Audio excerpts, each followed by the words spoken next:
IPL 2024-এ champion হওয়ার পর এরপর কেকেআর টিমের লক্ষ্য আইপিএল 2025। ঠিক তাই মতোই কিন্তু টিম সাজাতে শুরু করে দিয়েছে কেকেআর টিম। একাধিক প্লেয়ারকে রিটেন এবং একাধিক প্লেয়ারকে রিলিজ করলো কলকাতার টিম। খুব নামি দামি প্লেয়ারদেরকে রিলিজ করে দিল। তো কোন কোন প্লেয়ারকে রিলিজ রিটেন করলো, কাকে কাকে অপশনেতে টার্গেট করবে, সে সমস্ত তোমাদের ভিডিওতে জানাবো। তো বস একটা তোমাদের কথা বলি, অকশনে কিন্তু এবারেতে মেগা অকশন হবে, অর্থাৎ সমস্ত দল 4টের বেশি করে কিন্তু কোনো প্লেয়ার ধরে রাখতে পারবে না। কেকেআরের কিন্তু একটা খুবই চাপের, কারণ কেকেআর টিম কোনোদিনই চায়নি এই চ্যাম্পিয়ন দলকে ভেঙে নতুনভাবে দল করতে। তবে অকশনে কিন্তু সমস্ত প্লেয়ারদের পেছনেই ছুটবে যারা আইপিএল 2024-এ ছিল।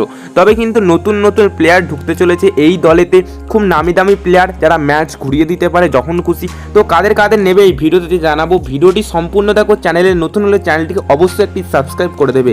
তো বস প্রথমে আসি কাকে কাকে রিটেন করলো। দেখো রিটেন করবে কিন্তু 4 জনের বেশি করতে পারবে না, এবং কেকেআর টিম করলো 3 জনাকে, এবং একজনকে নিয়ে একটু কনফিউজ আছে, সেটা যদি আলোচনার মাধ্যমে সেরে যায় তবেই 4 জনাকে করবে, নয়তো 3 জনায় থাকবে। তো 3 জনের মধ্যে প্রথমে একটা জনাকে আসবেন আন্দ্রে রাসেল। আন্দ্রে রাসেলকে অবশ্যই কিন্তু তারা রিটেন করবে। এবং 2 নম্বরেতে থাকবে হচ্ছে যে রিঙ্কু সিং। হ্যাঁ বস, রিঙ্কু সিংকে আমরা জানি যে রিঙ্কু সিং অনেক দিন ধরে কেকেআর টিমে খেলছে এবং তিনি অন্য দলে যাবেন না। তো রিঙ্কু সিংকেও কিন্তু রিলিজ করবে না, রিটেন করবে। এবং অন্যদিকে সুনীল নারিন, হ্যাঁ এই 3 জনা আন্দ্রে রাসেল, রিঙ্কু সিং এবং সুনীল নারিনকে রিটেন করবে কলকাতার টিম। এরপর আসি কাকে কাকে টার্গেট করবে। দেখো এটা কিন্তু খুব ইম্পর্টেন্ট, কাকে কাকে টার্গেট করবে তোমাদের এক এক করে নাম বলো, ভালো করে শুনে নেবে। এটা কিন্তু খুবই ইম্পর্টেন্ট কেকেআর টিমের জন্য।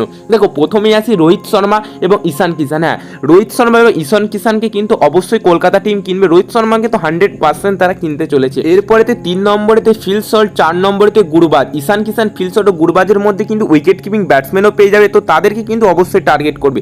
5 নম্বরে শ্রেয়াস আয়ার, চ্যাম্পিয়ন টিমের ক্যাপ্টেন ছিলেন, তাকে অবশ্যই টার্গেট করবে। 6 নম্বরেতে নীতিশ রানা, 7 নম্বরেতে ভেঙ্কটেশ আয়ার, 8 নম্বরেতে কিন্তু বেন স্টোকস, 9 নম্বরে কেএল রাহুল, 10 নম্বরেতে হচ্ছে হর্ষিত রানা, 11 নম্বরে ক্রাঘিসো রাবাডা, 12 নম্বরেতে জোবরা আর্চার, 13 নম্বরেতে টিম, 14 নম্বরেতে হচ্ছে ভাইভাব অ্যারোরা, 15 নম্বরে রবিচন্দ্র আশ্বিন, 16 নম্বরেতে কুনাল পান্ডে এবং 17 নম্বরে বরুণ চক্রবর্তী।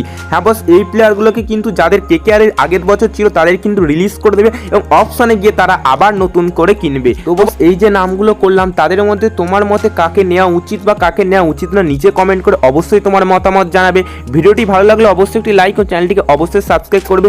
দেখা হচ্ছে পরবর্তী ভিডিওতে নতুন কোনো টপিকের সাথে।